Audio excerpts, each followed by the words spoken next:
wala tukhzini yauma yub'atsun yauma la yanfa'u malun wala banun illa man atallaha biqalbin salim. Ya Allah, jangan kau hinakan aku pada hari kiamat kelak di mana manusia dibangkitkan, ya. Yaitu hari di mana tidak bermanfaat lagi namanya harta dan juga anak-anak tidak bisa menolong kecuali orang yang bertemu dengan Allah biqalbin salim, dengan hati yang bersih, yaitu bersih dari segala penyakitnya. Allah juga memuji Nabi Ibrahim dalam ayat yang lain, ya. Idza rabbahu biqalbin salim, ketika dia bertemu dengan Allah dengan hati yang bersih. Demikian juga dalam hadis ketika Rasulullah SAW ditanya, ayyun nasi afdal, manusia mana yang paling afdal? Maka Rasulullah SAW berkata, kullu makhmumil qalbi saduqil lisan. Setiap orang yang hatinya dimakhmum, itu disapu, yaitu hati yang disapu, dan yang lisannya sangat jujur. Sahabat berkata, ya Rasulullah, saduqul lisan arafnahu. Ya Rasulullah, lisan yang sangat jujur kami memahami, yaitu saduq maksudnya dia berusaha jujur, dia tidak berusaha tidak berbohong meskipun sepatah kata pun. Dia berusaha jujur dalam segala hal. Saduqul lisan kami paham, tapi wama makhmumul qalb, apa yang dimaksud dengan hati yang disapu, ya. Maka Rasulullah SAW mengatakan, yaitu kullu taqiyyin naqi, ya, yaitu kullu qalbin taqiyyin naqi, yaitu hati yang bersih, yang bertakwa, la ithma fihi wala ghilla wala hasad, hati yang tidak ada dosa padanya, tidak ada hasad, tidak ada dengki. Rasulullah menggunakan istilah makhmumul qalb, yaitu hati yang disapu, isyarat bahwasanya hati itu sering didatangi kotoran. Kotoran masuk di hati dengan melalui apa yang kita pandang, apa yang kita dengar, apa yang kita renungkan, sehingga kotoran-kotoran tersebut masuk dalam hati sehingga butuh untuk dibersihkan. Karena makhmum itu artinya seperti rumah. Ya, kita rumah kalau kita biarkan kan masuk debu, masuk kotoran, terkadang masuk hewan. Maka butuh di maintenance dengan dibersihkan setiap hari agar tidak menumpuk kotoran-kotoran tersebut. Inilah perumpamaan yang indah dari Nabi SAW, bahwasanya hati itu rawan untuk dimasuki oleh banyak kotoran. Maka perlu di maintenance dengan dibersihkan setiap hari. Maka Nabi menjelaskan manusia terbaik adalah orang yang sering membersihkan hatinya. Dia perhatian terhadap hatinya. Ini adalah manusia yang terbaik, sehingga dia bersihkan segala penyakit-penyakit dalam hatinya. Kemudian juga dalam hadis Rasulullah SAW mengatakan, innallaha la yanzuru ila suwarikum wala ila ajsadikum walakin yanzur ila qulubikum wa a'malikum. Sungguhnya Allah tidak memandang kepada rupa kalian, kepada paras kalian, tetapi Allah lihat kepada hati kalian dan amalan kalian. Yang pertama Allah lihat adalah hati seseorang. Makanya kita hidup di alam ini jangan cuma hanya memperhatikan penampilan luar, kebersihan fisik kita di luar, ya. Kita bersihkan, kita rapikan, pakai skincare, ya. Skincare, ya. Pakai apa lagi? Minikur, pedikur, kurkuran, ya. Kemudian pakai facial apalah, ya. Saya sering dengar gitu-gituan lah, ya. Benar, itu bagus, ya, menyenangkan bapak-bapak, ya. Tetapi jangan lupa hati dibersihkan. Betapa sedikit orang yang perhatian terhadap hatinya untuk dibersihkan. Betapa banyak orang yang di luarnya rapi, kinclong, apalagi istilahnya sekarang glowing, tapi hatinya comberan. Kenapa dia tidak perhatian terhadap hatinya? Tentunya seorang mukmin yang baik memperhatikan dua-duanya. Bahkan kebersihan hati lebih utama daripada kebersihan fisik. Oleh karenanya, di antara amal soleh yang terbaik adalah berusaha membersihkan hati. Karena tadi Rasulullah ketika ditanya, ayun nasi afdal, manusia yang terbaik, itu manusia yang suka membersihkan hatinya. Seperti rumah yang selalu dia sapu setiap hari, ya. Maka Ibnu Rajab Al-Hambali pernah berkata, afdalul a'mal salamatu sadr min anwa'il syahna'i kullihi, ya. Min anwa'i syahna' kullihi. Kata dia, amal yang terbaik adalah hati yang bersih dari segala penyakitnya, dari segala carut marut dalam hati. Seorang berusaha membersihkan hatinya, dan usaha dia membersihkan hatinya itu adalah amal soleh. Dan pembahasan tentang hati ini penting bagi semua, bagi mukmin maupun mukminah, bagi laki maupun wanita. Tetapi kepada wanita tentu lebih penting lagi. Kenapa? Karena hati wanita tidak sekokoh hati lelaki. Ini secara umum. Tapi tentu ada wanita lebih tegar daripada laki juga banyak. Tetapi secara umum wanita itu baper secara umum ya. Secara umum ya. Mudah tersinggung ya. Bawa perasaan ya, suka manyun. Kenapa? Karena hatinya lemah. Dan ini datang dalam banyak dalil. Saya sebutkan akan hal ini di antaranya. Seperti Rasulullah SAW mengatakan tentang wanita, irfiq atau rifqan bil qawarir. Ya, ketika ada dalam safar ada seorang yang melakukan hada, yaitu membaca syair untuk membuat onta berjalan dengan cepat. Syairnya terlalu indah sehingga ontanya bergerak dengan cepat, maka Rasulullah SAW mengatakan rifqan bil qawarir. Lembutlah terhadap al-qawarir. Qawarir jamak dari qarurah. Qarurah itu botol yang tempat isi cairan yang bening ya, sehingga yastaqir al-ma, sehingga air cairan tersebut menetap dalam botol tersebut. Nah, kita namanya botol cepat jatuh, kalau jatuh kemudian mudah retak dan mudah pecah. Rasulullah menyamakan wanita dengan botol-botol, sehingga kaca juga diantaranya disebut dengan qawarir ya, kaca ya, karena botol terbuat dari kaca ya. Rasulullah menyamakan wanita dengan botol atau menyamakan wanita dengan kaca. Kenapa? Karena mudah pecah. Dan kalau sudah pecah, untuk dikembalikan menjadi seperti semula sudah sangat sulit. Kenapa sangat mudah pecah? Karena hati mereka sangat lemah lembut, hati mereka sangat mudah tergores ya. Tidak seperti laki-laki ya. Disinggung sedikit kadang-kadang tidak tersinggung, dibully juga cuek aja ya. Wanita disinggung sedikit, disentil sedikit, mudah perasa ya. Mudah, itu sifat qadrat wanita. Maka Rasulullah SAW mengatakan rifqan bil qawarir. Lemah lembutlah kepada wanita. Kenapa? Mereka lebih mendahulukan perasaan mereka daripada akal mereka ya.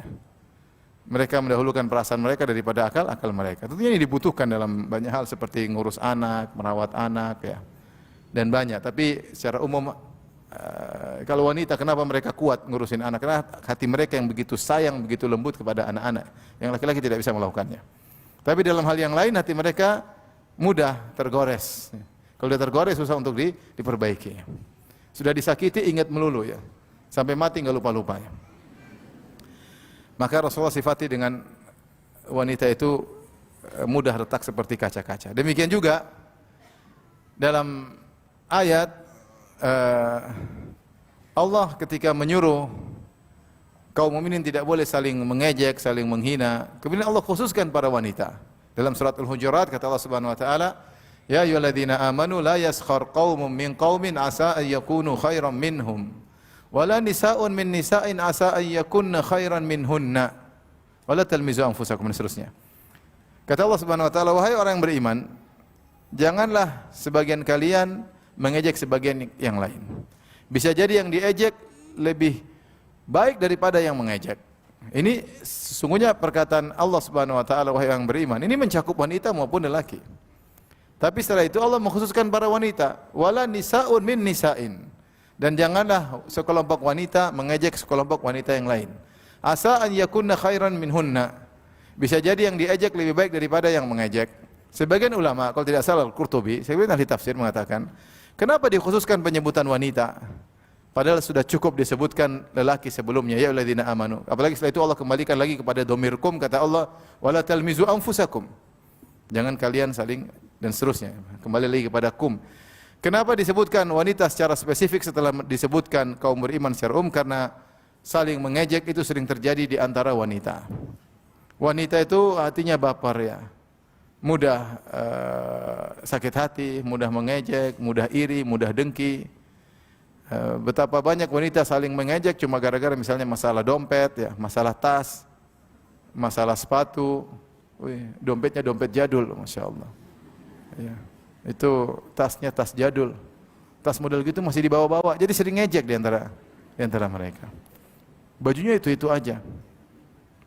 Kalau pakai baju bagus sombong, bajunya bagus-bagus yang dibawa. Baju jelek kasihan, bajunya jelek. Bajunya bagus dibilang apa? Sombong. Bagusnya jelek, bajunya jelek dibilang apa? Kasihan.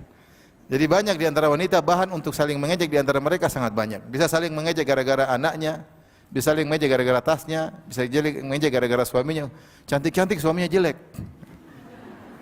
Terus kamu jelek-jelek suaminya ganteng gitu. Jadi bahan saling mengejek di antara mereka sangat banyak. Itu terjadi di kalangan para wanita. Bukannya laki-laki tidak ada juga. Ini kenapa dikhusus karena lebih banyak terjadi para wanita. Kenapa? Karena hati mereka mudah baper. Perasaan mereka begitu sensitif. Itu para wanita. Demikian juga makanya wanita ya disebutkan dalam hadis Nabi SAW dilarang untuk banyak berziarah kubur. Kata Rasulullah SAW, la'anallahu zawaratil kubur. Allah melaknat wanita yang sering ziarah kubur. Kenapa wanita dilarang sering ziarah kubur? Ini khilaf dengan para ulama. Apakah wanita secara mutlak tidak boleh ziarah kubur? Ataukah yang dilarang cuma terlalu sering ziarah kubur? Saya lebih condong pada pendapat kalau terlalu sering dilarang. Kenapa terlalu sering dilarang? Karena wanita kalau di ziarah kubur dia tidak bisa mengontrol hatinya. Apalagi ziarah kuburan anaknya misalnya, kuburan orang tuanya. Maka dia kalau sering dia sering nangis. Kalau sering nangis, akhirnya banyak kemaslahatan yang tidak bisa dijalankan. Kalau terlalu sedih sering dia tidak, ibadahnya kurang, ngurus suami juga kurang, dan akhirnya banyak mudarat, efek domino yang timbul gara kesedihan yang terlalu sering. Makanya wanita dilarang untuk sering ziarah kubur. Berarti laki-laki disuruh sering ziarah kubur.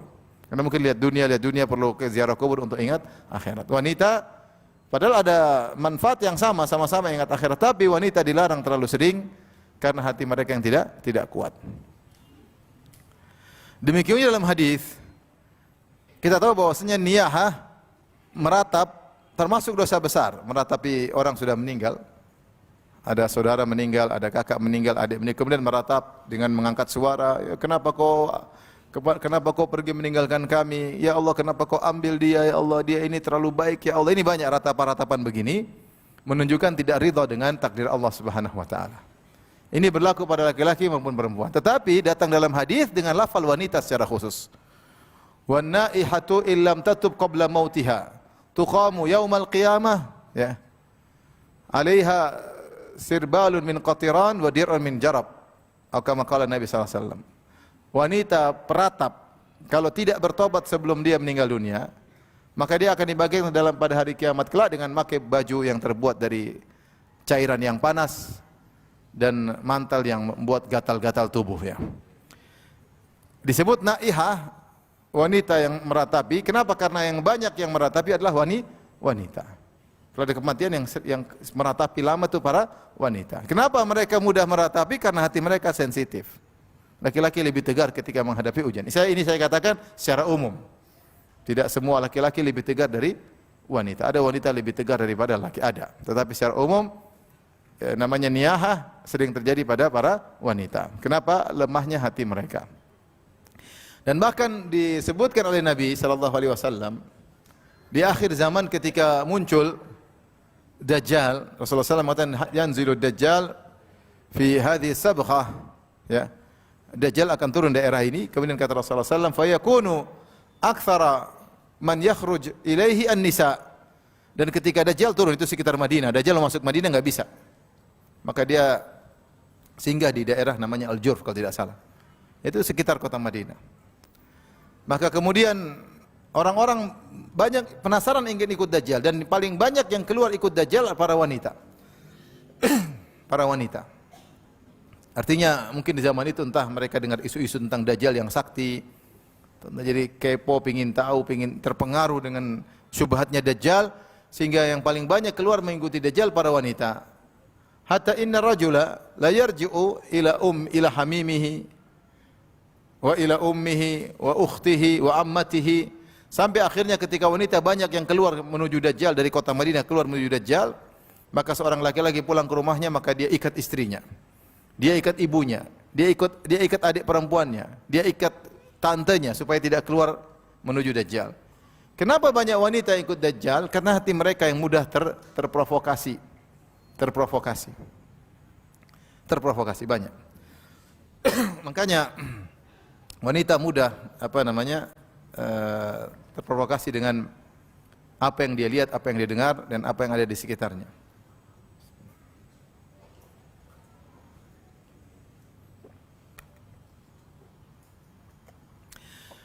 Para ibu yang dirahmati Allah Subhanahu wa taala, ini semua saya bawakan sebagai dalil bahwasanya wanita itu hatinya mudah, sensitif, ya, baper. Bahkan ketika Allah menyebutkan tentang para penyihir, Allah sebutkan para penyihir wanita. Ketika Allah mengatakan min syarrin naffatsati fil uqad. Tentu penyihir laki-laki ada, penyihir yang berduel dengan Nabi Musa adalah penyihir laki. Tapi ketika Allah sebut dalam surat Al-Falaq, qul a'udzu birabbil falaq min syarri ma khalaq, kemudian Allah mengatakan min syarri naffatsati fil uqad, dan berlindung dari para penyihir-penyihir wanita yang meniup di buhul-buhul. Ar-Razi dalam tafsirnya Mafatihul Ghaib menyebutkan kenapa disebutkan naffatsah, yaitu para penyihir yang meniup buhul-buhul penuh wanita, karena sihir kalau dilakukan oleh dukun wanita lebih dahsyat. Kenapa lebih dahsyat? Karena hatinya luar biasa, kalau dendam-dendamnya luar biasa, kalau jahat-jahatnya luar biasa, kalau keji-kejinya luar biasa. Sehingga ketika hati yang benar-benar dendam tersebut, yang jahat tersebut, kerjasama dengan syaitan, maka melahirkan sihir yang sangat dahsyat. Ya, ini secara, makanya mungkin lebih berbahaya penyihir wanita daripada penyihir lelaki. Lebih bahaya nenek sihir daripada kakek sihir.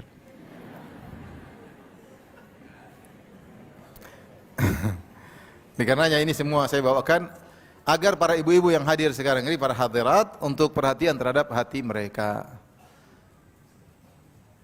Apalagi kita tahu zaman sekarang zaman fashion lah, zaman inilah, ini wanita, waktu mereka, fokus mereka semua tertuju kepada penampilan luar. Mereka lupa bahwasanya penampilan batin, kebersihan batin itu lebih utama, dengan tidak melalaikan kebersihan luar. Sungguh indah jika seorang wanita mengumpulkan keduanya, hatinya dia bersihkan, sebagaimana dia cantikan hatinya dan dia juga cantikan fisiknya.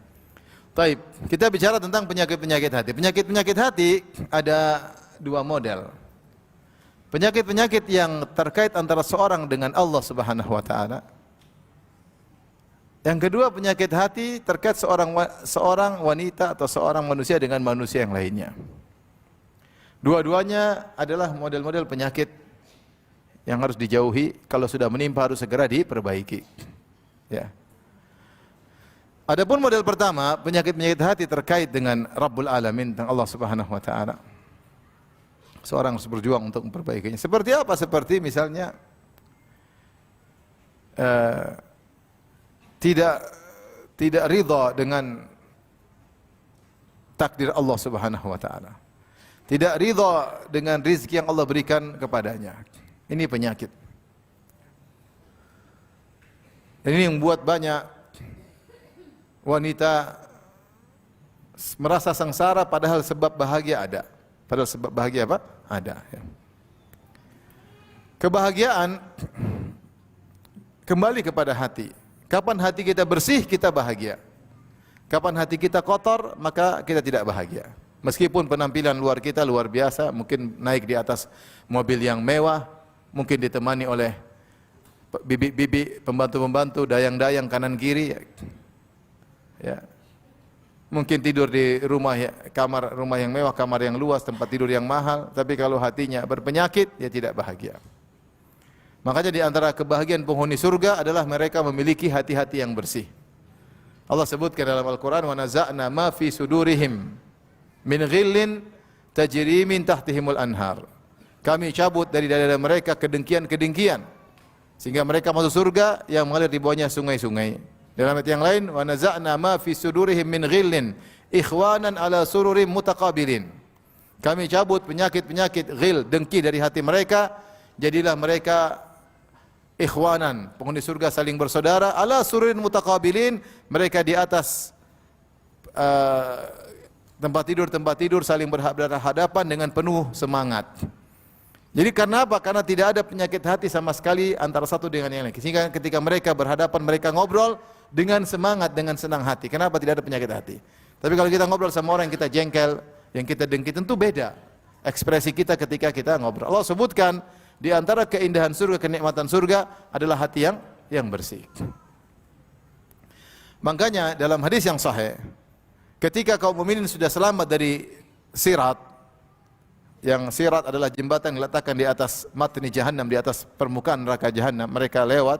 Setelah mereka berhasil lewat, mereka dikumpulkan di qantarah, suatu lokasi mereka dikumpulkan.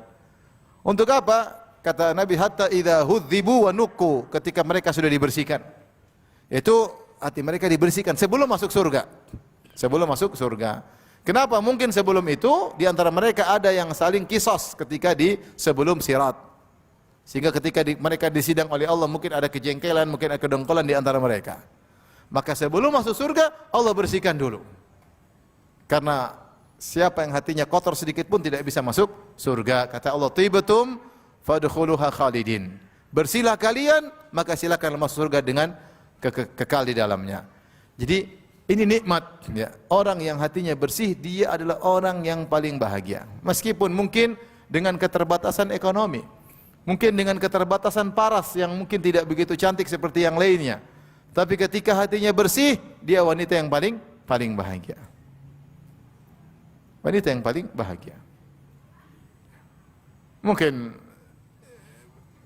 hidup di rumah sederhana, fasilitas sangat sederhana. Mungkin dia tidak naik motor, naik sepeda. Ya. Suaminya biasa-biasa saja. Tas juga mungkin tas pinjaman. Tapi dia murah senyum. Kenapa dia murah senyum? Hatinya bersih. Dia bahagia. Kenapa dia bahagia? Hatinya bersih. Coba orang misalnya cantik jelita, mobil mewah, ya, pembantu banyak, rumah mentereng, kemudian duit banyak, ATM banyak, ya, kartu kredit juga banyak, tapi hatinya kotor, dengki, hasad, suudzon sama Allah, tidak terima takdir Allah Subhanahu wa taala. Apakah ini orang bahagia? Tidak bahagia. Makanya dapati sebagian orang kaya narkoba. Kenapa? Dia cari kebahagiaan. Ada kebahagiaan hilang. Narkoba. Kalau enggak bisa bahagia narkoba, dia minum khamar untuk menghilangkan kepenatan dalam kepalanya. Jalan keluar khamar. Enggak kuat lagi menghadapi beratnya kehidupan, masuk diskotik. Joget sana, joget sini, zina sana, zina sini. Duit banyak, tapi tidak bahagia. Mungkin dia orang terkenal, betapa banyak orang bersandiwara seakan-akan dia bahagia. Mau pejabat kayak, mau artis kayak, mau apa kayak. Tapi hidupnya sengsara. Saya tahu ada seorang seperti itu. Kalau keluar di depan publik, Masya Allah, seperti orang mesra, rumah tangga yang indah, tapi pulang ke rumah bercakar-cakaran ya. Jadi kebahagiaan itu ketika hati apa? Bersih. Kita ini kan cari bahagia di dunia sebelum akhirat. Kita sering berdoa, Rabbana atina fid dunya hasanah wa fil akhirati hasanah wa qina adzabannar. Ya Allah, berikanlah kami kebaikan di dunia, kebaikan di akhirat. Di antara kebaikan di dunia ada yang tafsirkan qanaah, nerima. Nerima.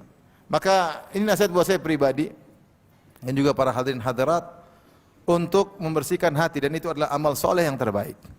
Maka di antara penyakit yang berbahaya yang buat seorang sengsara, tidak menerima takdir Allah Subhanahu wa taala. Tidak menerima takdir Allah Subhanahu wa taala. Ya. Dia perlu belajar tentang iman kepada takdir. Dia perlu belajar tentang hikmah-hikmah di balik musibah, dan saya punya ceramah banyak seputar ini ya. Tentang takdir, tentang sabar, tentang hikmah di balik kesabaran, hikmah di balik musibah. Dia dengar ulang, dia pelajari sehingga tertanam dalam hatinya bahwasanya apa yang Allah pilihkan itu yang terbaik jika dia bersabar. Jika dia bersabar. Ya. Kalau dia tidak terima dengan takdir Allah, maka dia sengsara. Lihat di cermin, hidungnya pesek. Lihat temannya mancung, dia sedih. Kenapa ya Allah kau berikan hidung saya pesek? Padahal ada hikmahnya, seandainya dibuat mancung, dia mungkin tukang zina. Tapi kalau dia pesek, enggak ada yang naksir sama dia. Terhindar daripada perzinahan. Benar atau tidak? Benar. Orang sekarang baru cantik-cantik sedikit sudah keluar, buka aurat, kemudian zina, dan ketika mungkin wajahnya pas-pasan, enggak ada yang naksir. Nanti ada yang naksir yang terbaik ya. Maksudnya seorang ridho dengan pemberian Allah, tidak maka dia akan sengsara. Ketika terkena musibah, dia mengatakan alhamdulillah ala kulli hal. Segala puji bagi Allah atas segala musibah yang menimpa. Dia tahu apa yang dia rasakan sekarang yang terbaik. Ya, saya tidak mungkin bahas secara panjang lebar karena saya sudah kaji dalam banyak kajian ya.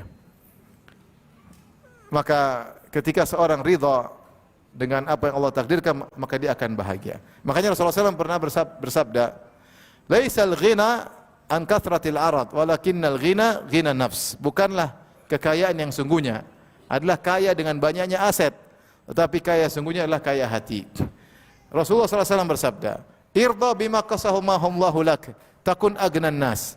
Ridhalah dengan apa yang Allah berikan kepadamu, maka kau akan menjadi orang yang paling kaya hatinya, yang paling bahagia. Paling bahagia. Ya, yang paling bahagia. Imam Syafi'i berkata, "Idza ma kunta dza qalbin qanu'in fa anta wa malikud dunya sawa'u." Kalau kau memiliki hati yang qanaah, terima dengan apa yang Allah takdirkan kepadamu, maka sungguhnya kau dengan raja sama saja. Raja itu ingin punya kawasan yang luas, ingin punya harta yang baik supaya dia bisa bahagia, dan susah dia untuk qanaah kecuali dia telah memiliki ini dan itu. Ada seorang mungkin tidak punya apa-apa, tapi ternyata dia sudah sampai derajat qanaah, maka dia bahagia lebih dahulu, bahkan bisa jadi daripada sang raja. Jadi kapan seorang memiliki hati yang menerima keputusan Allah, maka dia adalah orang yang paling bahagia. Maka sering latih ibu-ibu kalau dapat musibah bilang alhamdulillah ala kulli hal. Sebagian, kenapa ya Allah kau uji aku seperti ini? Itu sudah, itu bahaya seperti itu. Kenapa kau uji aku seperti ini Allah? Kenapa? Sehingga dia menjadi wanita yang sengsara. Latih diri kita untuk menerima apa yang Allah berikan kepada kita. Benar ibu-ibu, kita dengan apa yang Allah berikan kepada kita, kita mungkin terhindar dari banyak kemungkaran. Ya, banyak kemungkaran. Ya, saya renungkan aja, ketika dulu masih sekolah SMA misalnya, atau SMP, kita punya teman-teman yang ganteng-ganteng ya. Ya, maksudnya gantengnya tidak wajar ya. Kita punya teman perempuan juga cantiknya tidak normal, lebih dari normal ya. Ya mereka itu yang biasanya kemudian pacaran, akhirnya ke diskotik, kemudian minum bir. Yang jelek-jelek enggak minum bir, minumnya air putih. Enggak ada yang tertarik ngajak dia, akhirnya ikhtilat, campur, pacaran, zina, dan subhanallah, itu yang terjadi. Tapi kita dulu sekolah, saya dulu masih ingat, saya ada kawan dulu zaman itu punya motor Tiger ya. Tiger tahun berapa itu? Tahun 2000 ya, 2000-an. Itu udah dikerubungi cewek banyak sekali. Saya sepeda aja nggak ada waktu itu, nggak ada yang kerubungi. Kerubungi laki-laki seperti saya. Tapi dia, wah, jalan kemana semua cewek lihat. Coba seandainya kita punya motor Tiger juga ketika itu. Ya ada juga lah pasti cewek-cewek yang apa? Ngerubungi ya. Yang suka Tiger ya. Tapi subhanallah kita renungkan, itu ada kawan masuk dalam komunitas mobil-mobil mewah, masuk. Apa di zaman sekarang? Apa yang dibicarakan? Wanita, narkoba di dalam komunitas tersebut. Kenapa? Mereka punya harta yang banyak. Kita ridho dengan apa yang Allah berikan kepada kita, insya Allah yang terbaik. Kalau kita diberikan harta seperti itu, kita nggak tahu, mungkin terfitnah luar biasa. Ibu-ibu coba lihat, kalau ibu terkenal seperti para artis, susah hidupnya. Jadi sorotan, jadi bahan omongan, harus selalu penampilan drama terus di hadapan manusia. Tiap hari harus menjaga minikur, pedikur, skincare dan seterusnya. Repot. Harus selalu bersandiwara di depan manusia. Dicari-cari kesalahannya orang, ada kesalahan, diledakkan kesalahannya, jadi viral. Dan hidup apa seperti itu? Hidup apa seperti itu? Anak-anak terlalaikan, suami amburadul, cerai sana, cerai sini, kawin sana, kawin sini. Nanti kena kasus narkoba, nanti ini, nanti. Tanyakan kepada artis, saya sudah hijrah, bagaimana, kenapa mereka hijrah? Karena mereka menemukan kebahagiaan dalam hijrah mereka. Alhamdulillah, ibu-ibu pas-pasan wajahnya, alhamdulillah. Coba kalau cantiknya enggak normal, kemudian dijadikan artis, gimana hidupnya? Jangan terpedaya dengan lihat kemewahan, uang banyak, belum tentu bahagia. Tentu bahagia. Jadi di antara penyakit berbahaya yang harus dilawan ibu-ibu adalah penyakit tidak ridha dengan keputusan Allah. Ini perlu perjuangan. Ini perlu perjuangan, perlu penghayatan terhadap iman kepada takdir, pelajari. Ya, bahwasanya apa yang Allah takdirkan kepada aku itu yang terbaik jika aku sabar menerimanya. Tapi di antara penyakit juga yang berbahaya, yang membuat kita tidak bahagia, membuat kita sengsara adalah suudzon kepada Allah Subhanahu wa taala. Suudzon. Berburuk sangka kepada Allah Subhanahu wa taala, ya. Seorang melatih diri untuk senantiasa husnudzon, berbaik sangka kepada Allah apapun yang terjadi. Apapun yang terjadi. Ada seorang wanita diuji dengan luar biasa, diuji terkait suaminya, diuji terkait anaknya, diuji dengan fisiknya, teruji dengan penyakit. Kemudian ketemu dengan ustazahnya, ketemu dengan gurunya, ustazahnya nasihati dia, apapun yang terjadi jangan suudzon kepada Allah. Jangan suudzon kepada Allah. Allah sudah kasih kaidah dalam hadis qudsi, ana inda dhanni abdi bi, aku tergantung persangkaan hambaku kepadaku. Falyadhunna bi abdi ma syaa, maka hendaknya hambaku berprasangka kepadaku yang dia inginkan. Silakan dia berprasangka. In dhanna khairan falahu, kalau dia berprasangka kebaikan bagi dia kebaikan.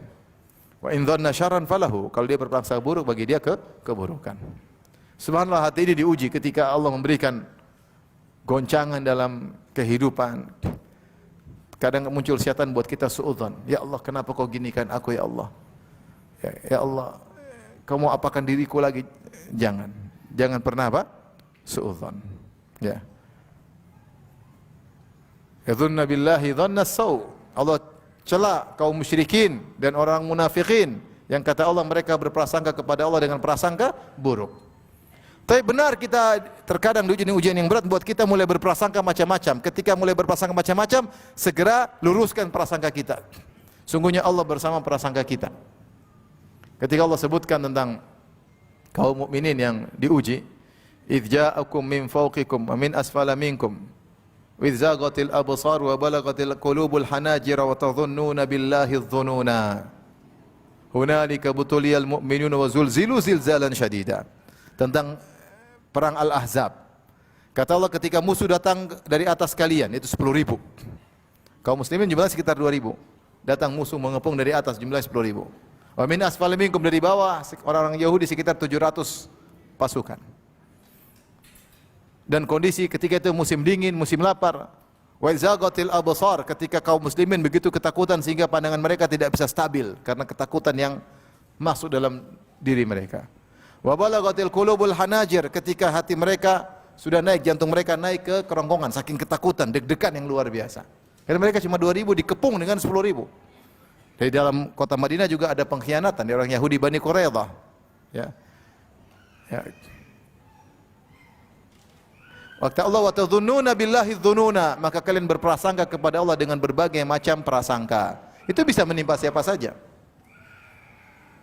Kita ditimpa, kita mulai prasangka-prasangka. Nah, ketika muncul prasangka-prasangka yang tidak benar, buruk, segera kita lawan.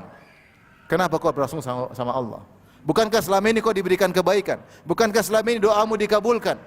Bukankah selama ini kau disayang? Bukankah selama ini kau diberi petunjuk oleh Allah Subhanahu wa taala? Bukankah selama ini kau menghadapi musibah terus kau bisa melewatinya? Berprasangka baik. Bukankah sebelum ini kau selalu berdoa, hasilnya begini, berprasangka baik?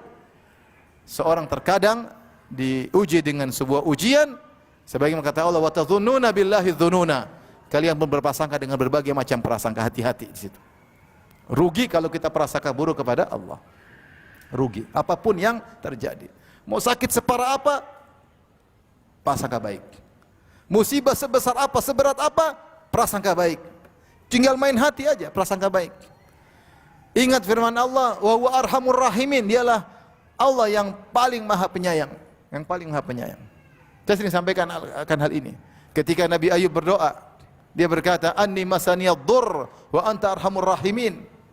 Ya Allah, sungguhnya aku ditimpa dengan penderitaan, ya sakit yang parah Nabi Ayub. Wa anta arhamur rahimin, dan engkau adalah zat yang paling sayang di antara yang menyayangi. Kalau ibuku sayang kepada aku, kalau istriku sayang kepada aku, anak-anak sayang kepada aku, saudaraku sayang kepada aku, Allah lebih sayang daripada mereka semuanya. Kenapa? Aku ciptaan Allah. Allah yang berikan aku rizki, Allah yang berikan aku hidayah, Allah yang berikan aku menyiapkan prasarana untukku. husnudzon kepada Allah Subhanahu wa taala. Qul huwar rahmanu amanna bihi wa alaihi tawakkalna. Katakanlah dialah Ar-Rahman yang Maha Penyayang. Amanna bihi, kami beriman kepada Allah yang Ar-Rahman Maha Penyayang. Wa alaihi tawakkalna, dan kami bertawakal kepada Allah. Subhanallah. Tawakal. Tawakal. Kita bisa bayangkan betapa sayang orang tua kita kepada kita. Allah lebih sayang. Nah, kalau sudah begitu, ngapain kita suudzon sama Allah? Saya bilang ini bukan perkara ringan, tapi ini penyakit. Seorang sering suudzon kepada Allah, penyakit. Dan kalau dia sudah sering suudzon, terjadi apa yang dia suudzon tersebut? Dia berprasangka buruk, mulai dia terjatuh, sesuai dengan yang dia sangkakan. Seorang senantiasa berprasangka baik, sampai terkena musibah bilang apa? Alhamdulillah ala kulli hal. Segala puji bagi Allah atas segala keputusannya. Di balik ini pasti ada hikmahnya. Pasti ada hikmahnya. Enggak mungkin enggak ada hikmahnya. Ya. Sehingga seorang kemudian tidak berprasangka buruk kepada Allah. Suatu hal yang sangat rugi berprasangka buruk kepada Allah. Seperti sifat orang-orang musyrikin dan sifat orang-orang munafikin. Makanya sebagian ulama mengatakan Allah telah memutuskan uzur bagi orang yang menderita dengan adanya kisah Nabi Ayub alaihissalam. Nabi Ayub, apalagi musibah yang menimpa dia. Apakah dia suudzon? Tidak. Dia mengatakan, wa anta arhamur rahimin. Engkau adalah zat yang paling maha penyayang. Tetap husnudzan. Tetap husnudzan. Taib, ini penyakit hati yang terkait antara seorang wanita dengan Allah Subhanahu wa taala. Saya nasihat dari saya pribadi dan juga para ibu-ibu, jangan sekali-sekali suudzon. Apapun beratnya musibah terkait suami kita, terkait anak kita, terkait ekonomi kita, tetap husnudzan. Siapa yang bersabar pasti kesudahannya indah. Kata Allah Subhanahu wa taala, fasbir innal aqibata lil muttaqin. Bersabarlah, sungguhnya kesudahan yang indah bagi orang-orang yang bertakwa itu orang yang bersabar. Apa kata Nabi Yusuf alaihissalam? Dia mengatakan, innahu may yattaqi wa yasbir fa innallaha la yudhi'u ajral muhsinin. Siapa yang bertakwa dan bersabar dalam menghadapi segala ujian, Allah tidak akan menyia-nyiakan pahala bagi orang-orang yang berbuat baik. Itu orang yang bersabar, tetap husnudzan kepada Allah, maka endingnya pasti indah. Endingnya pasti indah. Saya tahu di antara kita, di antara ibu-ibu ada yang menjalani problem yang besar, menjalani musibah yang besar, ya. Tapi jangan sekali-sekali suudzon kepada Allah Subhanahu wa taala. Baik. Ini tentunya penyakit hati terkait seorang wanita kepada Allah banyak, seperti suudzon tadi sudah kita sebutkan, seperti tidak terima keputusan Allah, di antaranya mungkin ragu, di antaranya mungkin dan macam syubhat, banyak. Tapi kita tidak bahas, kita bahas yang dua ini aja. Baik. Model penyakit hati berikutnya terkait sesama wanita di antara mereka, sesama wanita. Apa sih penyakit hati di antara sesama wanita? Yang di antaranya apa? Hasad. Ya enggak? Hasad. Di antaranya apa? Dengki. Di antaranya apa? Dengki. Ini dendam. Ini penyakit hati di antara wanita. Kemudian juga suudzon kepada wanita yang lain, suudzon kepada orang lain. Ya. Kemudian antara penyakit hati, hubud dunia, cinta kepada dunia, lupa dengan apa? Akhirat. Ya. Ini juga penyakit-penyakit yang merusak kebahagiaan seseorang, merusak kebahagiaan seorang. Maka seorang berjuang untuk membersihkan hati ini penyakit-penyakit tersebut. Tapi dirahmati Allah Subhanahu wa taala. Di antara penyakit yang sering terjadi di antara ibu-ibu adalah penyakit hasad. Hasad. Hasad itu apa? Tamanni zawalil ni'mah anil ghair. Berkeinginan agar kenikmatan yang ada pada orang, pada temannya hilang. Bahkan sebagian ulama memberikan definisi yang lebih keras, mengatakan karahiyatun ni'mah alal ghair. Benci ada orang dapat nikmat, itu namanya hasad. Itu namanya hasad. Kita lihat orang kaya kita enggak suka, berarti kita hasad. Lihat ada ibu-ibu lebih cantik kita enggak suka, berarti apa? Hasad. Lihat ada orang pakai baju lebih mahal, kita hasad. Lihat ada ibu-ibu suaminya lebih ganteng, kita marah, berarti apa? Hasad. Lihat ada ibu-ibu datang naik mobil lebih mewah, padahal hutang mobilnya, kita hasad. Kita benci berarti tanda kita hasad. Berarti kita hasad. Nah, ini kita berusaha bersihkan hati kita. Berdoa kepada Allah Subhanahu wa taala agar hati kita bersih. Di antaranya seperti doa yang Allah sebutkan dalam Al-Qur'an, walladzina ja'u min ba'dihim yaquluna rabbana ighfir lana wa li ikhwanina alladzina sabaquna bil iman wa la taj'al fi qulubina ghillan lil ladzina amanu rabbana innaka ra'ufur rahim. Yaitu wa la taj'al fi qulubina ghillal. Ya Allah, janganlah kau jadikan dalam hati kami ada kedengkian, penyakit hati kepada orang yang beriman. Jadi kemudian juga misalnya doa, kita berdoa kepada Allah Subhanahu wa taala, Allahumma inni as'aluka lisanan shadiqan wa qalban saliman. Ya Allah, aku mohon kepada Engkau lisan yang jujur wa qalban saliman, dan hati yang bersih. Minta kepada Allah. Ya Allah, aku minta qalbun salim. Minta kepada Allah. Kapan kita dapatkan qalbun salim, kita bahagia. Di antara juga doa Nabi sallallahu alaihi wasallam, waslul sakhimata qalbi. Ya Allah, bersihkanlah kotoran-kotoran hatiku. Waslul sakhimata qalbi. Ya Allah, bersihkanlah kotoran-kotoran hatiku. Dan doanya juga Allahumma hdi qalbi. Ya Allah, beri hidayah kepada hatiku. Kapan kita merasa saya kok hasad, ya Allah, bersihkanlah penyakit hatiku. Ya Allah, berilah petunjuk kepada hatiku. Berilah hidayah kepada hatiku. Kenapa saya harus hasad sama dia? Kenapa saya harus hasad sama dia? Dan di antara penyebab orang mudah hasad karena matanya terlalu sering melihat ke atas, melihat kelebihan-kelebihan orang lain, tidak melihat kepada yang ke bawah. Ini di antara yang buat orang mudah untuk hasad. Bahkan Nabi dinasihati oleh Allah Subhanahu wa taala, "Wala tamuddanna 'ainaika ila ma matta'na bi azwajan minhum zahratal hayatid dunya linaftinahum fih, wa rizqu rabbika khairu wa abqa." Kata Allah Subhanahu wa taala, jangan kau panjangkan matamu wahai Rasulullah kepada kenikmatan-kenikmatan yang kami berikan kepada mereka, orang-orang kafir. Linaftinahum fih, kami sedang menguji mereka, fitnah mereka dengan harta-harta tersebut. Wa rizqu rabbika khairu wa abqa. Tapi rizki Allah lebih baik dan lebih kekal. Kita kalau lihat yang punya lebih, segera perbaiki mindset kita. Orang yang punya harta lebih banyak hisapnya, iya enggak? Lebih banyak hisapnya. Dia punya mobil lebih mewah, hisapnya lebih banyak. Apakah Anda ingin dihisap lebih banyak? Tentunya tidak ingin. Dia jabatannya lebih tinggi, hisapnya lebih panjang. Kita enggak punya jabatan, urus anak-anak aja dihisap, apalagi yang punya apa? Jabatan. Dia semakin terkenal, hisapnya semakin besar. Enggak usah di antara wanita misalnya. Hasad bisa muncul siapa? Bahkan di antara para ulama, bahkan di antara ustadz. Bahkan ada buku judulnya Tahasudul Ulama, yaitu hasad di antara para ulama. Mungkin terjadi, mungkin. Karena kedudukan sebagai ustadz, sebagai ulama, kedudukan bergengsi. Kenapa? Karena orang banyak yang hormat, banyak orang yang sanjung, dan itu terjadi persaingan kalau seorang tidak menjaga hatinya.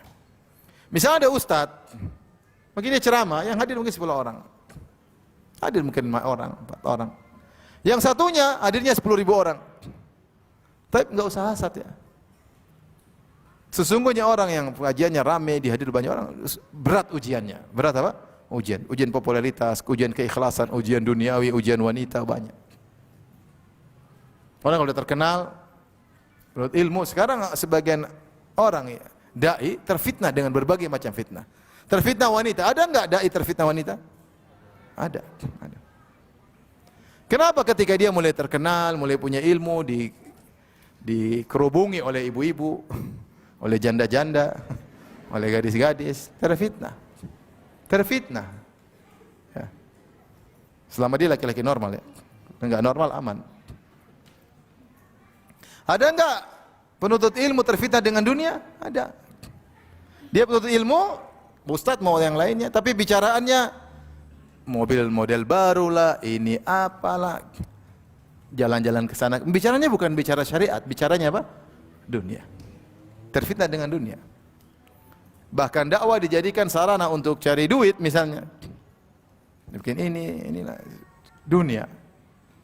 Ketika dia mulai terkenal. Kalau kita enggak terkenal, yang hadir cuma 10 orang, 20 orang, siapa yang mau tengok dia? Enggak ada yang tengok dia. Ini ustaz tidak bisa dimanfaatkan untuk bisnis. Enggak ada yang tengok. Maksud saya, kita enggak usah hasad. Orang diberi kenikmatan, dia punya ujian tersendiri. Tugas kita mensyukuri apa yang Allah berikan. Kalau kita ingin berusaha, ya silakan. Tapi tidak perlu hasad sama orang lain. Kita boleh berusaha mendapatkan keberkahan dari Allah tanpa harus membenci keberkahan yang Allah berikan kepada orang lain. Ya. Jadi di antara sarana agar kita tidak hasad, jangan mata ini suka lihat yang jauh-jauh. Wala tamuddanna 'ainaika ila ma matta'na bihim azwajan minhum zahratal hayatid dunya. Jangan kau panjangkan matamu melihat yang kenikmatan dunia. Nah, ibu-ibu kalau tidak ingin hasad jangan suka lihat medsos. Kalau ibu lihat medsos, lihat status teman. Teman status lagi jalan-jalan ke luar negeri. Aduh. Ibu-ibu jalan cuma di Bekasi. Ini juga luar negeri enggak Bekasi. Planet lain katanya. Terus lihat temannya ke Paris, ke Masya Allah. Terus dia bikin status gandengan sama suaminya. Subhanallah, tiba-tiba ibu benci lihat suami ibu. Kurang ajar. Kenapa? Karena ibu sudah seperti duniawi. Hasad sama orang kok bisa dia dibawa pergi suami saya. Akhirnya kita rusak hati kita ini. Karena sering lihat yang seperti itu. Makanya mata ini enggak usah banyak banyak ngelihat.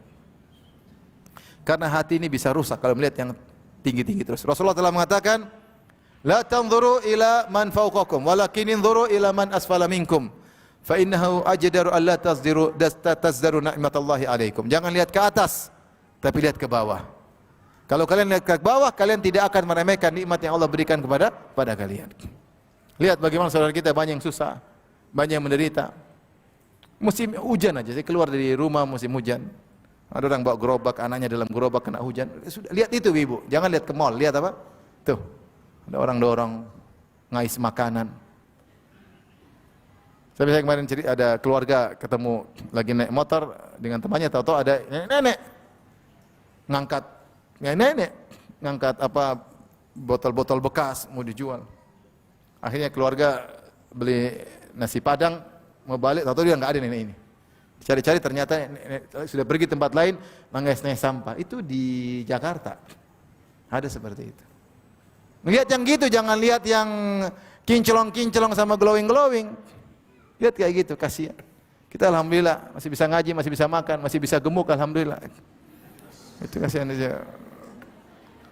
Akhirnya keluarga kasih, "Nek, sudah makan?" "Sudah, tadi pagi," katanya. Siang. Seperti itu masih banyak. Lihat ke bawah, masih banyak orang susah. Lihat rumah-rumah mewah, masih banyak orang rumah cuma satu petak. Pintu cuma dua, pintu masuk sama pintu WC langsung. Rumah kita berpintu-pintu. Masih banyak seperti itu. Kadang satu petak kecil, anak udah 3, satu, Masya Allah. Bingung kita gimana cara kalau dia lagi mau hubungan sama istrinya, anak-anaknya suruh keluar dulu, bagaimana? Bingung. Jadi, kalau kita sering lihat ke atas, jadi hasad. Jadi hasad. Dan kalau sudah hasad, sudah tidak qanaah, tidak terima, sudah selesai. Itu kita tidak bahagia. Tidak akan bahagia. Tidak akan bahagia. Maka ibu-ibu, hati ini jangan hasad sama orang. Kalau lihat ada orang dapat nikmat, subhanallah, dia diuji dengan kenikmatan. Kalau saya diberikan nikmat tersebut, saya belum tentu bisa mensyukurinya. Gitu aja. Gak gampang mensyukuri punya mobil. Itu kan Allah akan tanya, yang mobil dari mana kau dapat, apa kau gunakan, buat taat kepada Allah atau buat gaya-gaya, buat sombong-sombongan. Susah jawabnya. Susah. Susah jawabnya. Kalau sepeda ditanyakan gampang kan? Sepeda ya buat ke masjid, buat ngantar anak ke sekolah. Ringan pertanyaannya. Tapi kalau yang mewah-mewah berat. Maka cara kita untuk bahagia, ya, jangan melihat yang ke atas ibu. Jangan terlalu sering salah bergaul sama orang-orang yang terlalu mewah-mewah kalau nggak bisa jaga hati. Kenapa? Ibu bisa berubah hatinya. Tadinya jadi bersyukur, jadi qanaah, bisa jadi tukang hasad. Lihat yang mewah-mewah, akhirnya tidak pernah qanaah lagi kepada Allah Subhanahu wa taala. Tapi yang berikutnya di antara penyakit hati, ya. Dan ini menimpa banyak orang, ya. Yaitu masuknya banyak informasi dalam hati yang tidak difilter. Carut marut informasi tersebut. Sehingga akhirnya mengetahui banyak hal yang membuat hati kita ini akhirnya sulit untuk menerima, ya, keimanan, ketakwaan. Kenapa? Sudah tersibukkan dengan perkara-perkara yang carut marut, ya. Makanya dalam riwayat sebagian sahabat mengatakan, inna hadhil qulub awiyah. Sungguhnya hati ini adalah bejana. Fasghiluha bil Quran. Sibukkanlah bejana itu, isilah dengan apa? Al-Quran.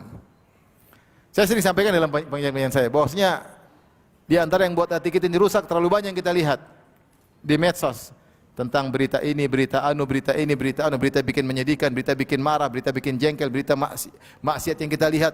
Carut marut wawasan yang banyak masuk dalam hati sehingga membuat hati kita kacau. Sehingga tidak ada waktu untuk baca Quran, tidak ada waktu untuk ngaji, tidak ada waktu untuk mengisi hati dengan kebaikan karena sudah tersibukkan dengan hal yang tidak bermanfaat. Terlalu kepo, ingin tahu segala urusan. Sampai ada seorang ulama yang misalkan, permisalan sebagian kita dalam dunia maya, ibarat kalau zaman sekarang ada seorang ibu-ibu di dunia nyata, dia datang ke sekelompok wanita, dia datang ke mungkin orang-orang yang sibuk dengan salon. Kalian ngapain sih? Oh lagi bikin ini, lagi ngurus apa? Gini cerita dia dengar. Oh gitu, terus dia komentari. Terus dia pergi lagi, ada komunitas lain lagi mungkin lagi olahraga. Ibu-ibu lagi ngapain sih? Olahraga ya, oh gini. Ada orang bertengkar, kalian berdua lagi ngapain sih bertengkar? Ada orang bercerai, ibu kenapa bercerai sama suami? Ada ini. Itu kalau kita lihat ketemu ibu kita, ibu itu sinting nggak? Semua orang dia ingin tahu urusannya, benar nggak? Nggak berani bilang iya. Nah itulah gambaran sebagian kita dalam dunia maya, sama ingin tahu ini, ingin tahu ini, ingin tahu itu. Kalau di dunia nyata ada ibu yang suka begitu, kita pasti celah, kamu ngapain seperti itu? Enggak ngurusin suami, enggak ada punya waktu sudah cukup enggak ngurus suami? Waktu sudah cukup enggak ngurus anak-anak? Kamu tahsin udah bener enggak? Salat sudah khusyuk belum? Kenapa ngurusin banyak urusan banyak orang? Sebagian kita seperti itu kenyataannya. Tapi dalam dunia maya, klik ini pengin tahu, klik itu pengin tahu, klik ini pengin tahu, akhirnya banyak informasi carut marut, yang baik maupun yang buruk. Dengan berbagai macam cabang menyibukkan kita berpikir. Kalau sudah masuk informasi, pikiran kita nggak bisa konsen. Itulah penyakit. Akhirnya hati menjadi tidak tenang. Kenapa? Terlalu banyak informasi yang masuk. Makanya saya bilang, mau bahagia, baca Quran. Udah, ibu terapkan itu HP, simpan sebentar. Simpan, jangan dilihat. Baca Quran. 1 jam baca Quran, pasti efeknya langsung bahagia, pasti langsung bahagia. Tapi kalau 1 jam ibu lihat berita Instagram, ceklek, ikut komentar juga. Kenapa komentar gitu? Bantah lagi. Udah. Itu 1 jam hati rusak. Apalagi kemudian nyantol di film Korea, selesai. Rusak udah hati, rusak. Rusak, imannya rusak. Duniawi. Selama ini yang dia bangun imannya dalam hatinya hancur gara-gara nonton film Korea. Maka kita bertakwa kepada Allah. Pengen hati bersih, jauhi seperti itu. Karena membuat kita akhirnya tadi carut marut. Penyakit selanjutnya tadi hubbud dunia, cinta dengan apa? Dunia. Sebagian wanita, masya Allah, tadinya kalau berkumpul berbicara tentang akhirat, gimana kita tahsin, bagaimana nanti ya, gurunya bagus nggak, ahli nggak dalam tahsin ini, bagus pembicaraannya. Itu ada anak-anak yatim, gimana kalau kita ini? Bagaimana kita bikin pengajian? Bagaimana kita memakmurkan masjid? Bagaimana kita mendakwahi ibu-ibu yang belum kenal sunnah? Pembicaraan tadinya begitu, sekarang udah berubah.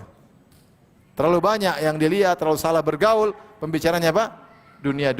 Kalau sudah perempuan sudah terkena penyakit cinta dunia, maunya yang branded melulu, yang sengsara suaminya.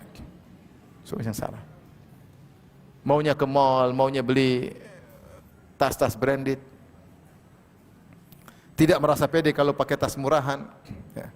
Tidak merasa pede kalau pakai baju yang tidak bermerek tertentu. Wah, ini yang susah suaminya. Kalau suaminya ada uang nggak apa-apa, kalau nggak punya uang suruh jadi bandit, ya susah. Maka ibu-ibu, jangan isi hati kita dengan cinta dunia. Dunia ini sudah banyak samping kita, buat kita tergoda. Kita harus lawan. Bagaimana cara lawan agar kita tidak orientasi dunia? Ingat akhirat, ingat kematian. Sibukkan diri dengan ketakwaan, dengan ketaatan, baca Quran, belajar tahsin. Ya. Waktu jangan dibuang-buang, ibu-ibu yang dirahmati oleh Allah Subhanahu wa taala. Setiap kita melakukan sesuatu, tanyakan pada diri, ya Allah, ini saya ada 5 menit ke depan. Saya mau lihat apa nih? Siapkah saya dihisap 5 menit ini? Kita ngeklik sesuatu, nonton. Taib, saya siap dihisap nggak apa yang saya nonton ini? 5 menit untuk lihat berita artis. Taib, ini 5 menit akan ditanya oleh Allah. Kenapa kau lihat 5 menit berita artis? Ditanya nggak ibu-ibu? Ditanya. Kalau kita bisa jawab, nonton aja, enggak apa. Kalau enggak bisa, enggak usah lah. Enggak usah. Kalau enggak siap ditanya, enggak usah. Karena pasti hati kita menjadi apa? Rusak. Ini hidup di zaman fitnah yang kita banyak membuang waktu kita kepada yang tidak bermanfaat. Akhirnya hati kita carut marut, rusak, sehingga masuklah berbagai macam penyakit-penyakit hati dalam tubuh kita. Ya. Taib, ini aja mungkin ibu-ibu ya, tentu penyakit hati masih banyak. Enggak. Ini sekedar sentilan-sentilan buat saya pribadi dan juga para wanita yang dirahmati oleh Allah Subhanahu wa taala. Ini zaman banyak fitnah dan fitnah itu merusak hati, baik syubhat maupun syahwat. Seorang menghitung-hitung berapa sisa umurnya yang kita tidak tahu, mungkin masih panjang atau tinggal sedikit. Jangan sampai kita menyesal di hari kemudian. Sisa umur yang sedikit ini manfaatkan semaksimal mungkin agar kita dekat dengan Allah Subhanahu wa taala. Kebahagiaan itu mudah. Ya, rutinkan salat duha 4 rakaat saja, enggak usah banyak-banyak. Rutinkan. Ya. Rutinkan salat witir, enggak usah banyak-banyak, 3 rakaat 1 rakaat. Rutinkan zikir pagi petang, rutinkan baca Al-Qur'an. Sibukkan diri melayani suami, sibuk urus anak-anak. Situ kebahagiaan. Kebahagiaan tidak susah. Ya, kebahagiaan tidak susah insyaallah taala. Demikian apa yang saya sampaikan. Allah taala alam bisawab. Kalau ada yang bertanya, saya persilakan.